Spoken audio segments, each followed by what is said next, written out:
Gloire à Dieu. Notre texte principal se trouve dans Éphésiens chapitre 5.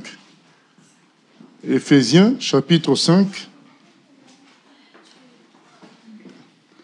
à partir du verset 16. Les deux versets, 16 et 17.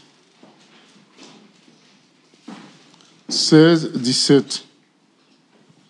On peut commencer même au verset 15. Prenez donc garde de vous conduire avec sérieux, avec circonspection, non comme des insensés, des fous, mais comme des sages. Rachetez le temps, car les jours sont mauvais. C'est pourquoi ne soyez pas inconsidérés, mais comprenez quelle est la volonté de Dieu.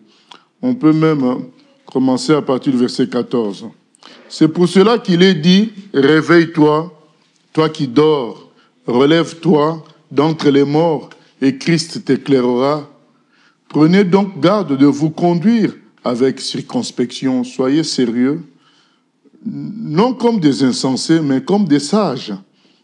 Rachetez le temps, car les jours sont mauvais. C'est pourquoi ne soyez pas inconsidérés, mais comprenez quelle est la volonté du Seigneur. Donc, en bref, l'apôtre dit, soyez sérieux, ne soyez pas légers, soyez sérieux, réfléchissez au temps. Racheter le temps, ça veut dire, servez-vous du temps convenablement, puisque le temps, ça passe vite. Le temps nous échappe. Alors le frère Paul dit, non, vous ne laissez pas le temps vous échapper, saisissez le temps, rachetez le temps. Il y a un passage dans Ecclésiaste 11 qui dit, le matin sème, le soir sème encore. Voilà, ne néglige rien, parce que tu ne sais pas qu'est-ce qui va marcher de ce que tu as semé le matin ou le soir. C'est un appel à servir Dieu à 100% dans le temps que nous avons ici sur terre. Et notre titre, c'est « On ne vit qu'une seule fois ». Et lorsque nous étions dans le monde, nous disions « On ne vit qu'une seule fois » pour justifier les bêtises. C'est-à-dire que quand tu es en train de boire et que quelqu'un te dit « Mais il y a les examens demain » ou il y a quelque chose comme ça, ou bien tu dépenses tout ton argent, tu dis « Ah, mais on ne vit qu'une seule fois, moi je profite ». Voilà. Donc les gens du monde disent « On ne vit qu'une seule fois » pour justifier leur bêtise en disant « Eh bien, puisqu'on ne vit qu'une seule fois, j'utilise mon temps pour consommer, faire des choses que je ne pourrai plus faire plus tard. » C'est pourquoi ils disent « On ne vit qu'une seule fois. » Donc, puisqu'on ne vit qu'une seule fois, profites-en. C'était ça la logique du monde. Mais aujourd'hui, nous allons voir qu'on ne vit qu'une seule fois. Ça vaut aussi pour les choses, pour la logique divine. C'est-à-dire que puisque je n'ai qu'une vie, quand est-ce que je peux servir mon Dieu? Quand est-ce que je peux s'aimer? Je n'ai que ce temps-là. Donc le temps que les païens consacrent à faire des bêtises sous prétexte qu'ils n'ont que ce temps-là pour faire des bêtises, nous devons dire, je n'ai que ce temps-là pour servir Dieu. Je n'ai que ce temps-là pour être utile à Dieu. Parce qu'au ciel, personne ne sera utile à Dieu. Dans Ecclésiaste 9, c'est dit, c'est le moment de bosser, puisque quand tu iras dans le séjour de mort, il n'y a plus de hache, il n'y a plus de coupe-coupe, il n'y a plus de machette, il n'y a plus de houe, il n'y a plus de plantation à faire. Au ciel, tout nous sera donné. Ça, c'est l'histoire du labeur, du travail, c'est fini. Nous sommes dans le repos éternel, dans la gloire, dans la félicité éternelle. Ça sera que célébration de notre Dieu. Ça sera que observation de la création. Ça sera les louanges, ça sera l'amour, les réjouissances avec notre Dieu pour notre existence terrestre. Nous nous réjouirons éternellement du sacrifice de Jésus-Christ au ciel. Donc là où je peux être utile, c'est sur terre. On ne vit qu'une fois. Et alors, si on ne vit qu'une fois, comprenons que c'est comparable à un jour. Ce que nous vivons ici sur terre, c'est un jour. Il est écrit un jour dans la Bible, c'est comme 1000 ans. Tu as ton jour. Il y a un moustique qui s'appelle éphémère. Donc ce moustique-là vit un jour. C'est pourquoi on l'appelle éphémère. Donc il naît aujourd'hui, il grandit aujourd'hui, il fait des enfants aujourd'hui et il meurt le lendemain. C'est comme ça qu'il s'appelle. Vous voyez que ce moustique-là, il arrive en un jour à se reproduire, en un jour à devenir mature, se reproduire. Et c'est ainsi que jusqu'aujourd'hui, ces moustiques-là existent. Parce que si ces moustiques-là ne faisaient pas tout ce que je viens d'expliquer là, en un jour, ben, ils n'existeraient plus. Parce qu'ils ne durent qu'un jour. Comme ils ne durent qu'un jour, ils doivent tout faire en un jour pour qu'il y ait une descendance, que la race de ces moustiques-là continue jusqu'aujourd'hui. Et donc, en un jour, ils font tout. Ils grandissent, ils se reproduisent. Et la race de ces moustiques, jusqu'aujourd'hui, ça continue alors qu'ils ne vivent qu'un jour. Donc, nous n'avons qu'un jour. Nous n'avons qu'un jour.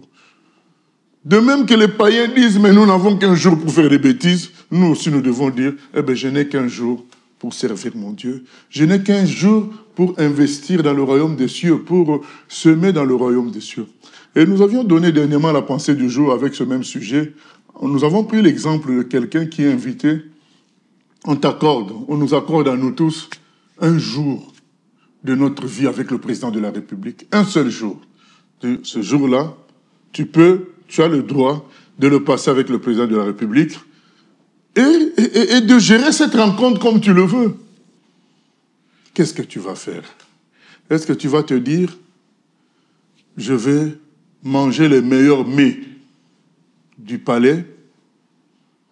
Il doit y avoir plusieurs cuisines, circuler dans toutes les cuisines, circuler dans toutes les tables à manger les meilleurs mets, boire les meilleurs vins, me promener dans les plus beaux jardins, récupérer quelques cadeaux, et puis la journée est finie.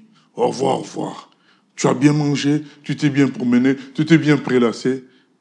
Mais la vie ne s'arrête pas là. Demain est un autre jour. Et comment tu vas vivre demain? Est-ce que tu vas vivre du souvenir de ce jour-là? Non, la réalité te rattrape. Mais quelqu'un d'intelligent va se dire quoi? Je n'ai qu'un jour avec le président. Eh bien, je prépare un projet, je lui présente. J'obtiens tous les papiers qu'il faut pour chaque administration, pour chaque compagnie. Où lui, là, comme il est président, il peut me faire des recommandations partout. Je prends mes papiers de recommandation. Je lui demande un chèque de commencement. Je fais tout ce qu'il faut pour que, quand cette journée-là finit, ma vie est assurée. Avec une entreprise. À cause de tout ce qu'il m'a... J'ai travaillé avec lui pendant la journée, je sors avec une entreprise. À cause de tout ce que j'ai travaillé avec lui pendant la journée, je sors avec un poste. Je peux sortir avec le poste de ministre. Je peux sortir avec le poste de directeur de Roissy Charles de Gaulle. C'est grand, directeur RATP. Quand tu as des fonctions de ce genre-là, ta vie est assurée. Non seulement tu as la dimension supérieure, un salaire élevé, les avantages, et même quand tu quitteras, il y aura des avantages toujours qui te suivront. Donc, je passe mon temps à construire mon avenir avec le président, ou bien je passe mon temps à faire la fête dans le palais présidentiel. Qu'est-ce que nous allons choisir? L'homme intelligent, c'est ce qui est écrit ici. Ne soyez pas inconsidérés. Soyez sages, ne soyez pas légers. L'homme intelligent va se dire, oh, là j'ai l'occasion de rencontrer le président. Je sors avec toutes les recommandations possibles. Je sors avec un terrain. Le président a toutes ces possibilités. Vous savez, un président, c'est très grand. Quand vous voyez Roissy Charles de Gaulle, et vous vous imaginez que le président nomme ce monsieur-là juste avec une signature, il écrit le nom, il fait une signature, et tu deviens président de Roissy Charles de Gaulle, sans difficulté. C'est l'une des choses les plus simples que le président peut faire, te nommer président de Roissy Charles de Gaulle. Alors, quand tu sais qu'il peut faire ce genre de choses, est-ce que tu vas passer ton temps dans la salle à manger, à chercher à manger les mets les plus délicats? Tout ça, c'est pour toi, ça devient rien du tout.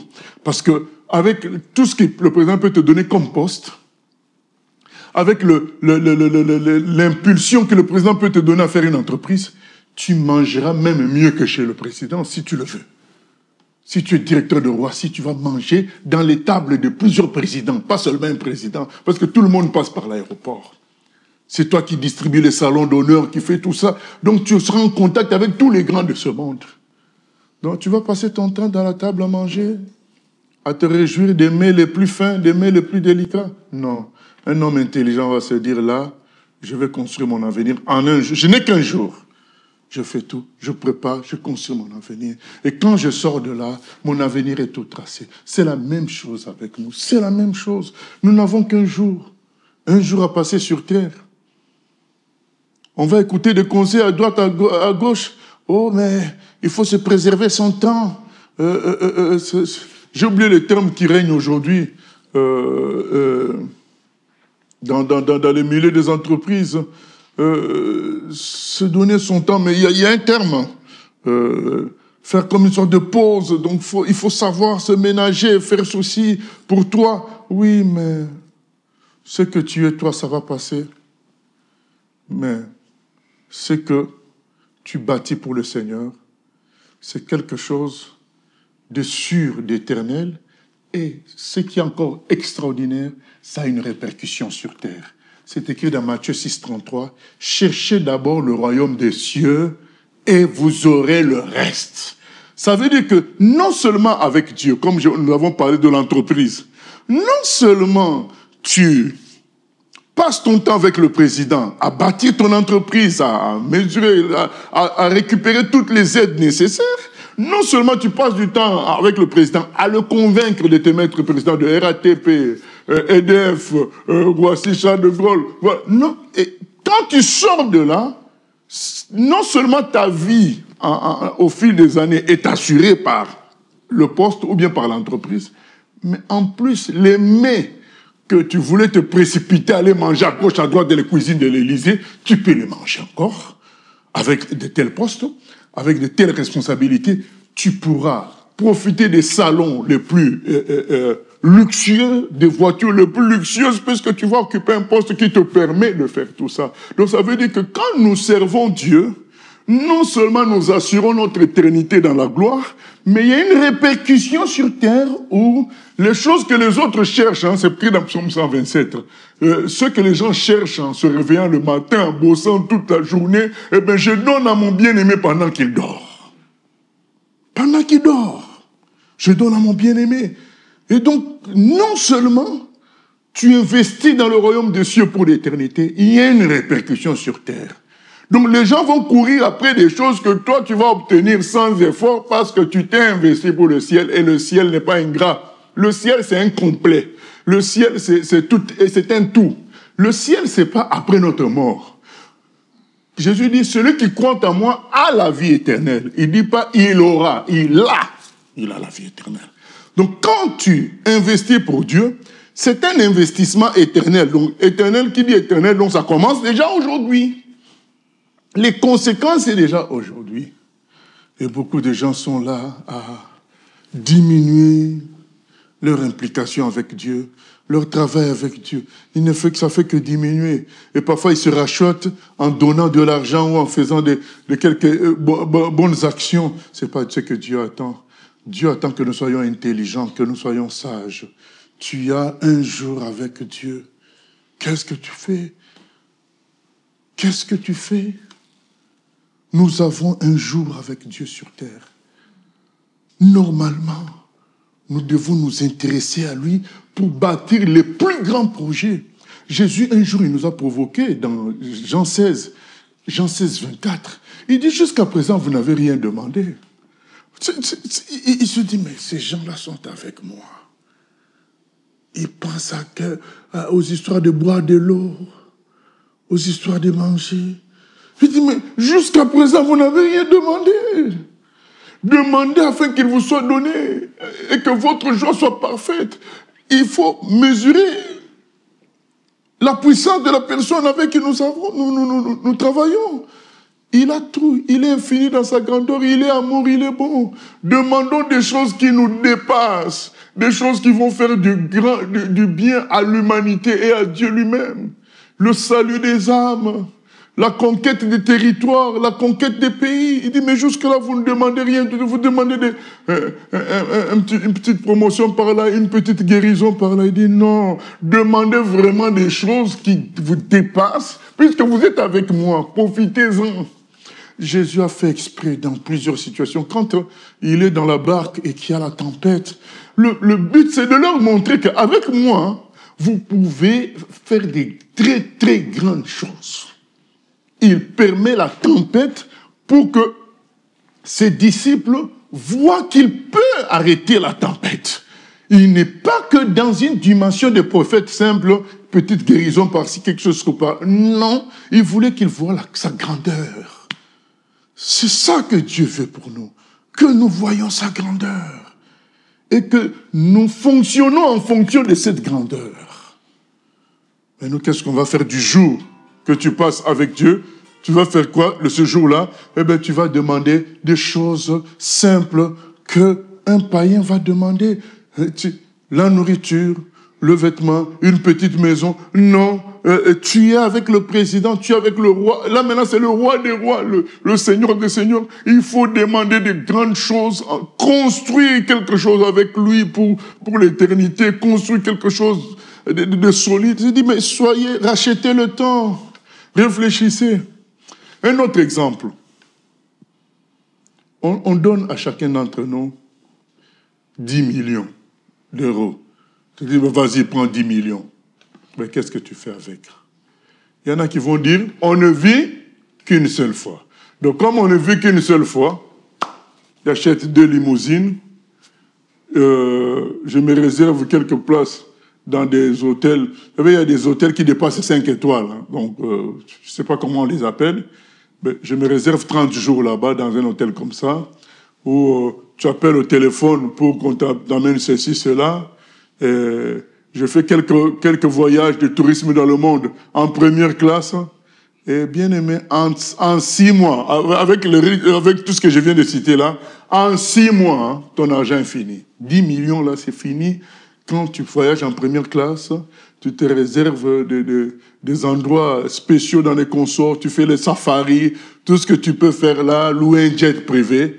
En 6 mois, les 10 millions sont finis. Je dirais, oui, on ne vit qu'une seule fois. Oui, mais après les 6 mois, la vie continue. Parce que quand on dit, on vit qu'une seule fois, les gens rigolent. Parce qu'après une seule fois là, ils constatent que la vie continue. Là, maintenant, c'est les galères. Tu ramasses les papiers, tu ramasses les choses dans les poubelles. Mais celui qui est intelligent, quand il tient les 10 millions, il dit, je vais investir pour que ça devienne 100. C'est vrai que je ne vais pas profiter au début comme celui qui se lance directement dans la villégiature, dans les réjouissances, mais j'atteindrai un niveau qui va me stabiliser dans la gloire et la richesse pendant des années, et je pourrais faire mieux même que celui qui dépense d'un coup les 10 millions. Parce qu'avec mes 10 millions, eh ben, tout le travail que je vais mener, c'est travailler les 2 premières années à canaliser ça de sorte à ce que ça, en 5 ans, ça devienne 100. Et quand c'est 100, eh ben, je canalise encore. En 10 ans, ça devient 1 milliard. Ah, là, j'atteins un stade où les 10 millions de début ne représentent rien du tout. Et là, qu'est-ce que je peux manquer? C'est ce qu'on a dit. Quand nous servons dans le royaume des cieux, mais nous branchons à des niveaux élevés de gloire et de puissance, de sorte qu'il y a une répercussion sur terre. Et que tu vas finalement avoir et le ciel et la terre. Alors que celui qui investit que dans la terre, qui ne veut servir Dieu que si la terre lui en donne la possibilité. Vous voyez, nous vivons avec des chrétiens qui ne servent Dieu qu'en fonction de la permission de la terre. C'est-à-dire, est-ce que le travail lui permet de servir Dieu? Est-ce que ses enfants lui permettent de servir Dieu? Est-ce que ses parents lui permettent de servir Dieu? Est-ce que la vie avec son mari permet de servir Dieu? Est-ce que, au fait, à chaque fois, ils prennent le reste des autres activités, quand il reste quelque chose, c'est là qu'ils servent Dieu avec ça. Mais c'est ça, être inconsidéré, c'est être fou. C'est pourquoi le verset dit, cherchez d'abord le royaume des cieux. Le verset dit, c'est avantageux pour vous de viser Dieu d'abord, de faire des choses avec Dieu. Ce sont des choses éternelles, ce sont des choses puissantes et ce sont des choses qui auront une répercussion meilleure, stable et protectrice sur votre avenir, votre réalité terrestre. Mais vouloir toujours donner à Dieu le reste des autres choses, quand tu as fini avec tes enfants, tu as fini avec ta femme, tu as fini avec ceci, c'est là que tu un peu de... Non, ça c'est... Tu veux servir Dieu, mais tu veux d'abord calculer, est-ce qu'il n'y aura pas de problème avec mon travail? Eh bien, si tu réfléchis comme ça, Dieu dit, moi je ne suis pas quelqu'un de reste. Je ne suis pas quelqu'un de reste. Vous savez, quelqu'un voulait suivre Jésus. Il dit, mais laisse-moi d'abord aller enterrer mon père. Jésus dit, je ne suis pas quelqu'un de reste. Au moment où je t'envoie, c'est le moment qu'il faut faire. Il y aura toujours des morts pour enterrer ton père. Il y aura toujours des gens distraits. Les autres morts, c'est quoi? Laissez les morts enterrer leurs morts. C'est-à-dire que laissez les distraits, laissez les spécialistes de funérailles, laissez les gens qui ne saisissent pas les réalités faire le job. Toi, viens, suis-moi. Donc ça veut dire quoi? Au moment où tu reçois l'appel de Dieu, au moment où tu as soif de Dieu, parfois il y a des gens qui ont éteint la flamme. Au moment où il a soif de Dieu, il a la puissance de Dieu. Il a donné des arguments du genre, oui, mais mon mari, oui, mais ma femme, oui, mais le travail. Mais cette flamme-là, il y a des chrétiens qui prient longtemps pour recevoir la flamme que tu as. Ils ne l'ont pas encore eue. Toi, tu as cette flamme, tu laisses tomber. Mais pour que ça revienne, bien-aimé, ça ne sera pas simple. Au moment où nous avons la flamme de Dieu, le feu de Dieu, allons à fond. Si nous nous laissons freiner par la terre, par la logique de on ne vit qu'une seule fois, je dois m'arranger une bonne terre, mais tu vas perdre même cette terre. Jésus a dit dans Jean 12, celui qui cherche à sauver sa vie la perdra, mais celui qui la perd pour le royaume des cieux, celui qui se dit, je serai beaucoup plus intelligent, comme c'est dit, prenez donc garde de vous conduire avec circonspection au verset 15. Non comme des fous, mais comme des sages. Rachetez le temps. Comprenez que votre temps est précieux pour servir Dieu. Si vous laissez passer ce temps-là de servir Dieu, vous vous engagez à autre chose. Vous perdez immensément. Quelqu'un qui a semé pour Dieu va récolter des choses extraordinaires. Ça veut dire que pendant que vous lui mettez, lui, en reste, tout le temps là, vous ne s'aimez rien du tout. Mais après 10 ans, vous n'avez rien du tout. Galates 6:7, c'est dit, on ne se moque pas de Dieu. Ce qu'un homme aura semé, il le moissonnera. Si tu moissonnes rien tu sèmes rien pour Dieu, tu ne moissonneras rien. Mais celui qui a moissonné pour Dieu, semé pour Dieu, après 10 ans, quand il regarde les fruits, il est dans la joie. Et l'autre, il est toujours très loin en retard.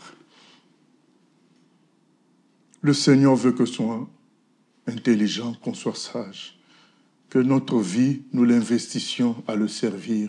C'est un investissement gagnant à tous les niveaux, gagnant en éternité, gagnant en répercussions sur terre et aussi gagnant dans l'amour. Parce que comment quelqu'un qui a donné la vie de son fils pour toi, comment tu peux lui rendre ça? En lui donnant le reste d'autre chose. Vous savez, tu lui donnes le reste du travail, le reste d'autre chose, le reste de ta relation avec tes amis. C'est là que tu donnes à Dieu. Attends, est-ce que tes amis sont morts à la croix pour toi? Est-ce que tes amis ont payé de leur vie pour toi? Dieu a donné son fils pour toi. Et c'est comme ça que tu vas manifester ta reconnaissance. Moi, je parle d'investissement, mais personnellement, je ne suis même pas dans l'investissement, je suis dans la reconnaissance. Je me dis, mais Jésus a donné sa vie pour moi, moi aussi je donne ma vie pour lui. Je ne vois pas qu'est-ce que je peux donner de différent, de comparable à ce qu'il a fait pour moi que ma vie, quoi. C'est cela. Et quelqu'un va dire, mais oui, mais tu es fatigué. Je dis, mais oui, mais on ne vit qu'une seule fois. Moi, je n'ai qu'une seule vie. C'est cette vie-là qui va servir Dieu. Voilà, je n'en aurai pas deux, je n'en aurai pas trois. Je n'ai qu'une seule. Et cette seule vie-là doit servir Dieu. Parce que c'est lui qui m'a donné cette vie-là. Si Jésus n'était pas mort pour moi à la croix, eh bien, ça sera l'enfer pour moi. Et l'enfer existe. Si ceux qui ont déjà vu un peu l'enfer, vous racontez ce que c'est horrible. Mais Jésus a payé le prix pour moi. Il a subi cette horreur-là pour moi, pour que moi je sois sauvé. À partir de ce moment-là, même sans parler d'investissement, ma vie doit servir au Seigneur.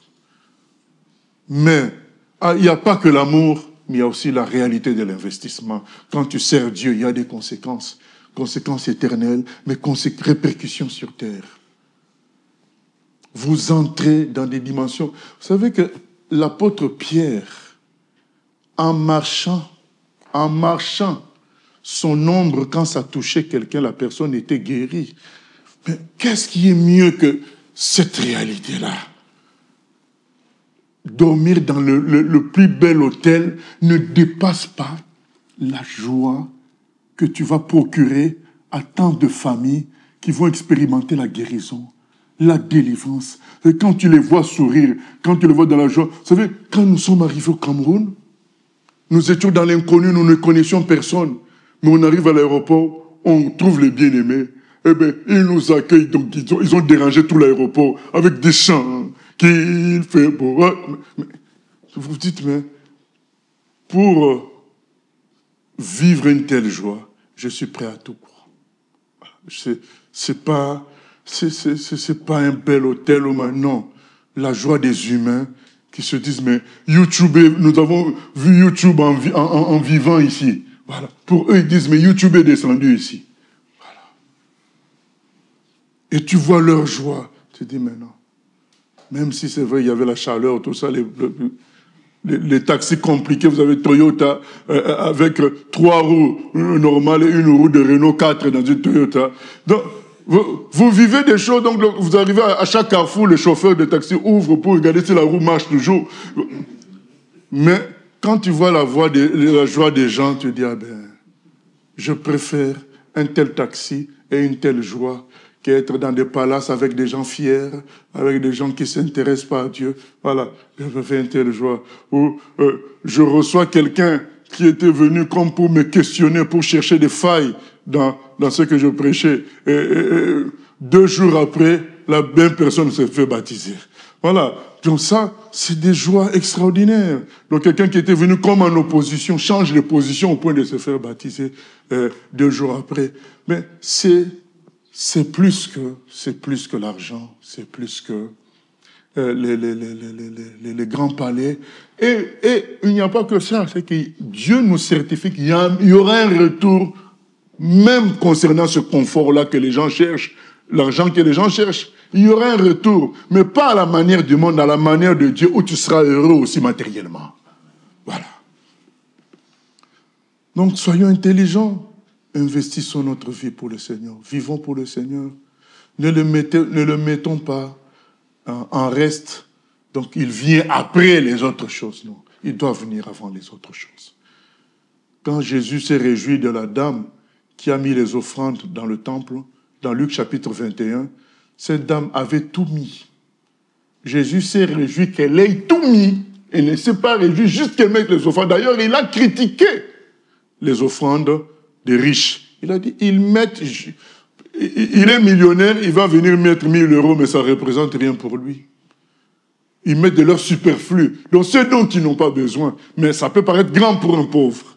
Mais il dit, cette dame a mis toute sa richesse, ces 2 pièces. Parce que Dieu veut...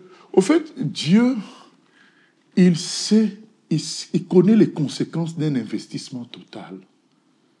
Si tu investis 100%, il sait tellement combien tu vas gagner qu'il veut nous pousser à ça. Et quand quelqu'un investit son superflu, le petit temps qui lui reste, le petit moyen qui lui reste après avoir tout fait, les petits moyens qui lui restent, c'est ça qu'il investit pour Dieu. Dieu dit, mais s'il savait ce qu'il ratait. C'est ça. Dieu n'a besoin de rien. Il a tout. Au fait, il veut que nous gagnions quelque chose. Quand il dit que rachetez le temps, investissez-vous. Regardez cette veuve, elle a compris les choses, elle va gagner terriblement. Mais c'est pas Dieu qui va gagner, Dieu est infini, il a tout. Mais il veut nous faire gagner des choses. Encore il nous dit, mais on ne vit qu'une seule fois, mais que cette vie-là serve pour la gloire de Dieu. Dans Luc 12, il est question d'un monsieur, Luc 12, qui a investi pour la terre. À partir du verset 13.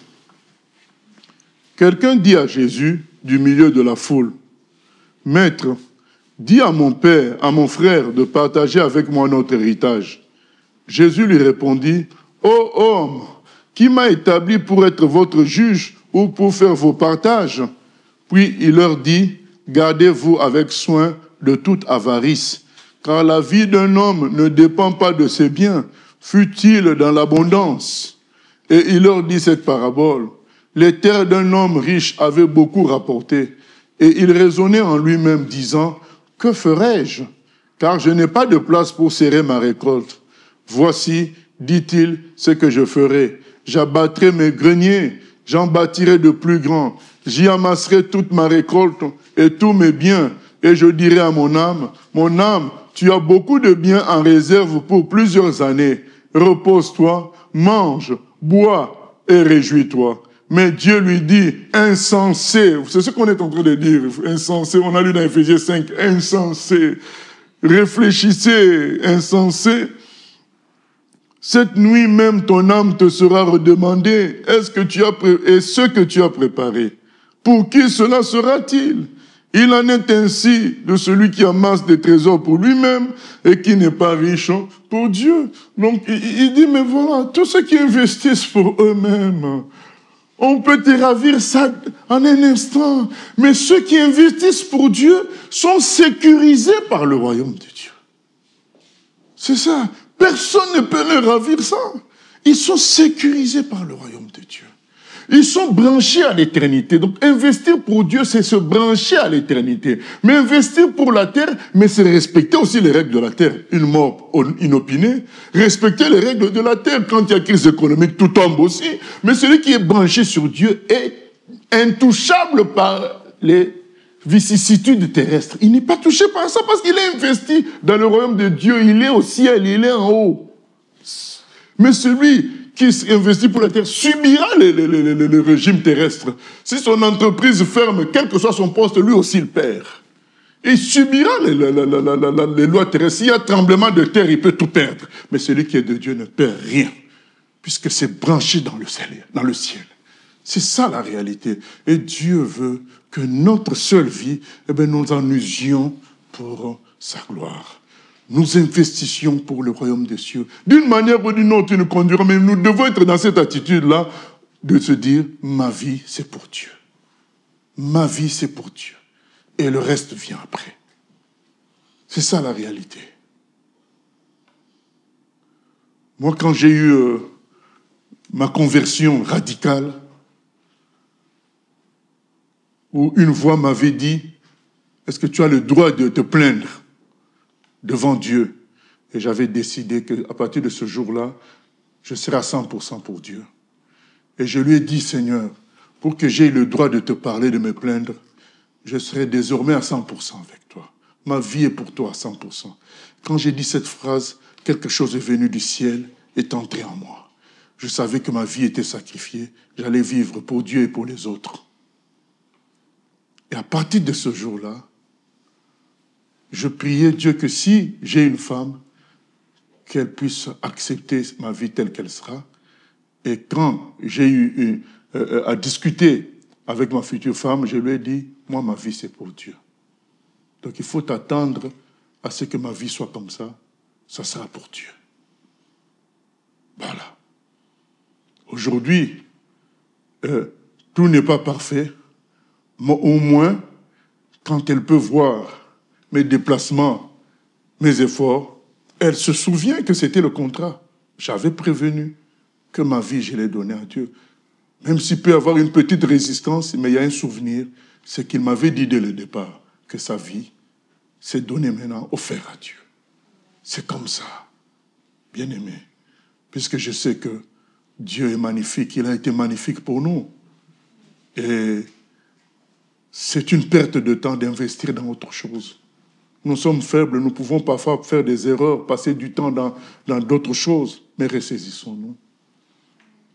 Que fondamentalement dans nos cœurs, nous nous disions, ma vie c'est pour Dieu. Voilà. Rien d'autre, autre chose ne m'aura pas. Ma vie c'est pour Dieu. Si je peux travailler, parce que Dieu le veut.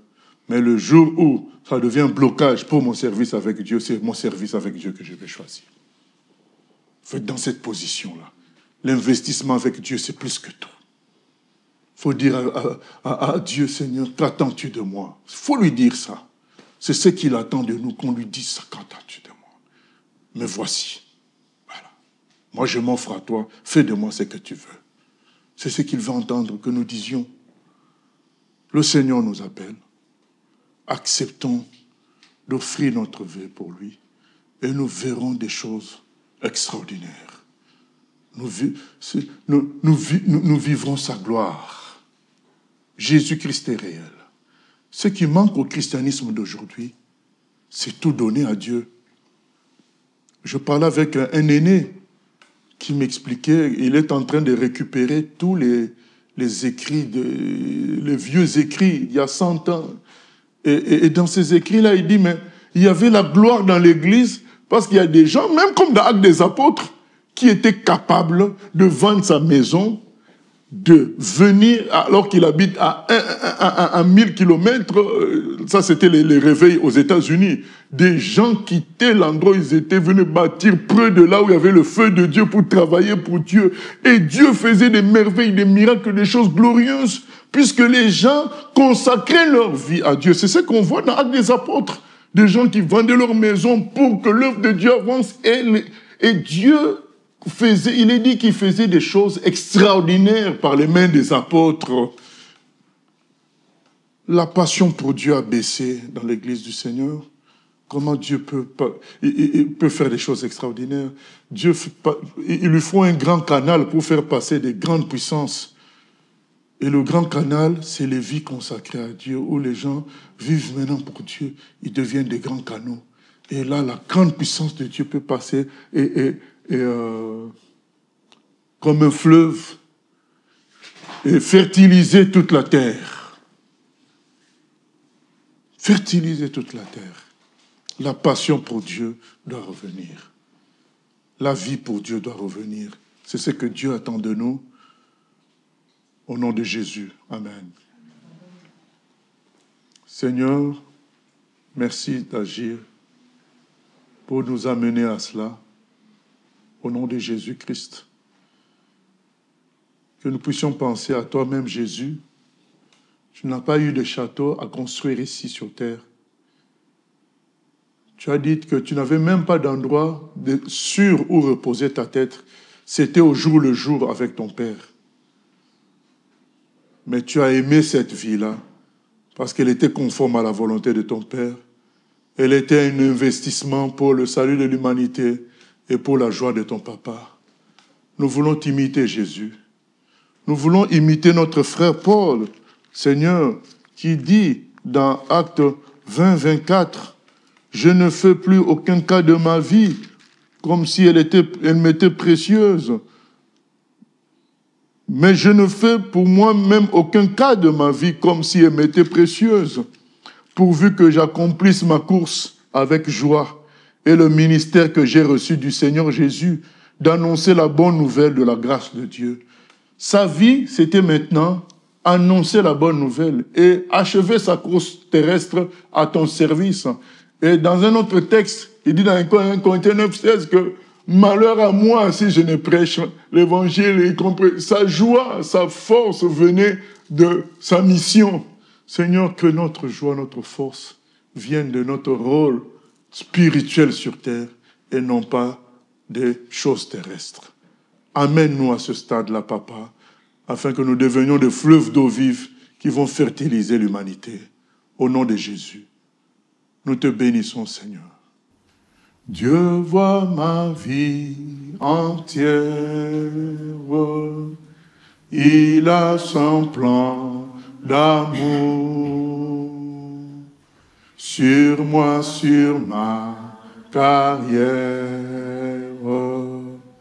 Il veille chaque jour. Je ne sais rien d'avance, mais il me conduira en toutes circonstances. Sa grâce me suffit. Heureux, heureux doux privilège. Ma vie est dans sa main. Pourquoi m'inquiéterais-je encore du lendemain? À chaque jour sa peine, c'est Jésus qui l'a dit. La chose est bien certaine, sa grâce me suffit. Dieu voit ma vie, Dieu voit ma vie entière. Il a son plan d'amour sur moi, sur ma carrière. Il veille chaque jour. Je ne sais rien d'avance, mais il me conduira en toutes circonstances. Sa grâce me suffit. Heureux, heureux nos privilèges. Ma vie est dans sa main. Pourquoi m'inquiéterais-je encore du lendemain? À chaque jour sa peine, c'est Jésus qui l'a dit. La chose est bien certaine, sa grâce me suffit. Oh, heureux, heureux nos privilèges, ma vie est dans sa main. Pourquoi m'inquiéterais-je encore du lendemain? À chaque jour sa peine, c'est Jésus qui l'a dit. La chose est bien certaine, sa grâce me suffit. Je vais laisser l'ancien Ézéchiel nous donner un témoignage de son parcours jusque-là, comment ils sont partis en Guyane. Que Dieu soit béni. Alors, pour ne pas prendre trop de temps, qu'est-ce qui a fait que nous puissions nous retrouver à servir le Seigneur en Guyane? On avait été en 2015 en mission en Guyane, justement, parce qu'on avait une sœur qui habitait là-bas et que nous avait rencontrée à Rouen. Et donc, on avait été dans ce cadre-là. Donc, je faisais partie des bien-aimés qui étaient partis en Guyane. Et c'est vrai qu'en arrivant sur place, j'avais été touché par voilà, l'environnement, par le territoire, par le pays, bien que j'étais quelqu'un qui aimait vraiment le confort. Voilà, euh, je vivais à Rouen, donc j'avais un travail, une maison, des enfants, mariés. Et c'est vrai qu'on arrive en Guyane, bon déjà, on s'attendait à ce que la mer soit bleue, etc. Bon, un peu comme les Antilles, mais c'était pas forcément le cas. Mais ce pays-là n'avait pas forcément quelque chose d'attractif, quelque chose d'attrayant pour dire, ah bah tiens, je pourrais peut-être un jour m'installer là.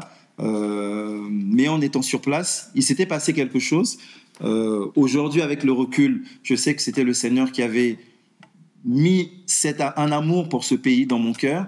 Donc en étant sur place, bon, je trouvais que le paysage était magnifique, il faisait bon vivre, voilà. Les gens se disaient bonjour alors qu'on ne les connaissait même pas. Donc c'était des choses qui m'avaient marqué. Et c'est vrai que le temps qu'on passait, on avait fait une dizaine de jours, il y avait quelque chose qui se faisait dans mon cœur sans que moi-même je puisse comprendre clairement ce qui se passait réellement. Et je me souviens avec un frère avec qui on sert le Seigneur en Guyane aujourd'hui, on se disait, ah bah tiens, bon, peut-être si Dieu permet, peut-être qu'on viendra s'installer ici. Mais c'est vrai qu'on le disait sans discernement. Voilà, on partageait parce qu'on était dans la même chambre, on partageait un petit peu voilà, notre pressenti, nos ressentis. Et quand on est retourné en métropole, c'est comme si mon cœur était resté en Guyane. Et donc je me disais, mais c'est bizarre parce que c'est pas forcément un pays où je me serais projeté pour aller y vivre, pour aller servir le Seigneur. Et donc c'est comme si mon cœur était resté là-bas. Et donc j'avais échangé aussi avec mon épouse en disant, bah tiens, il s'est passé quelque chose là-bas, je n'arrive pas à l'expliquer, mais j'ai comme l'impression que voilà, j'aime beaucoup la Guyane. Je sais pas comment l'expliquer. Et donc la sœur, bon, elle était un peu, comment dirais-je, un peu sceptique parce que dans nos projections d'aller servir le Seigneur, bon, c'était un peu plus l'Europe, la Suisse, voilà, des pays où on a un certain confort, etc. Et elle se disait pas que bon, on va forcément aller en Guyane.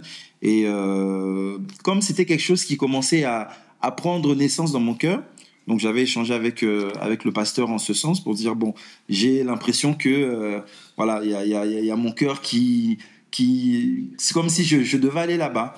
Et donc on a mis ça en prière, tout en sachant que dans ma logique, je me disais bon, Seigneur, si c'est là-bas qu'on doit aller, on ira.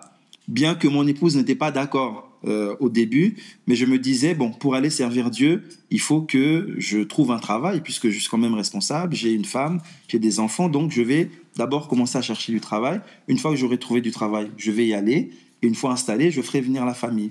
Et donc, le travail ne venait pas, et donc, comme on priait aussi en parallèle par rapport à ça, le Seigneur a fait que ma femme puisse être convaincue, être touchée aussi que c'est là qu'on devait aller. Mais moi, j'étais toujours dans cette logique, il faut d'abord que je trouve un emploi. Et comme les portes étaient fermées, donc j'en rediscute avec le pasteur Moshe qui me dit, mais on doit suivre la parole de Dieu, puisqu'on voit que quand Jésus envoyait les disciples, il leur avait dit, partez sans bourse, sans rien. Et ils étaient partis aussi. Et lorsqu'ils sont revenus, le Seigneur leur a posé la question, mais est-ce que vous avez manqué de quoi que ce soit? Ils avaient dit non, on a manqué de rien. Et donc, il m'expliquait que non, il faut qu'on reste biblique. Si c'est Dieu qui t'appelle là-bas, ben c'est lui qui va pourvoir à tes besoins. Mais ne fixons pas de conditions au Seigneur pour aller le servir à gauche et à droite. Et quand j'ai intégré cette logique-là, j'ai dit OK, donc dans ces cas-là, on va, parce que je travaillais, on va démissionner et on va partir pour aller servir le Seigneur. Et c'est comme ça que nous sommes partis servir le Seigneur. Et par la grâce de Dieu, donc c'était en 2016, ça fait 9 ans que nous sommes en Guyane. Donc le Seigneur a permis qu'on vienne visiter la famille, les bien-aimés depuis le mois de juillet. Donc nous repartons dans 2 semaines. Mais pour vous dire que c'est beau de servir le Seigneur. Voilà, c'est beau de répondre à l'appel de Dieu. C'est vrai qu'on a l'impression de perdre parce qu'on démissionne, donc on abandonne un certain confort et on va dans un pays que l'on ne connaît pas. Voilà, puisque je ne suis pas originaire des Antilles-Guyane, mais on a répondu à l'appel de Dieu et le Seigneur nous a fait grâce. Il a pris soin de nous. On n'a jamais manqué de quoi que ce soit. On n'a jamais manqué de rien. Le Seigneur a pris soin de nous depuis le départ et il prend soin de nous aujourd'hui encore. Donc c'est un appel à servir le Seigneur, à faire de lui, comme c'est écrit dans Matthieu 6, 33, rechercher premièrement le royaume et la justice de Dieu. quand on est arrivé, le Seigneur a ouvert les portes plus tard pour que je puisse avoir un travail. Ma femme aussi a eu un travail. Et voilà, donc le Seigneur a reconstruit en quelque sorte ce qu'on avait laissé en répondant à son appel. Donc c'est beau de répondre à l'appel de Dieu. Dieu prendra soin de nous. Et ça fait 9 ans que nous sommes là-bas. Et je dis souvent bien d'aimer ici, parce que moi j'ai grandi à Rouen. Voilà, je dis, mais je me sens étranger à Rouen. Ma vie, ma ville, c'est la Guyane, le pays dans lequel le Seigneur nous a appelés. Donc voilà, c'est un témoignage, un encouragement à répondre à l'appel de Dieu, à servir le Seigneur. Et Dieu prendra soin de nous, prendra soin de nos enfants. Voilà, que le Seigneur soit béni. Amen.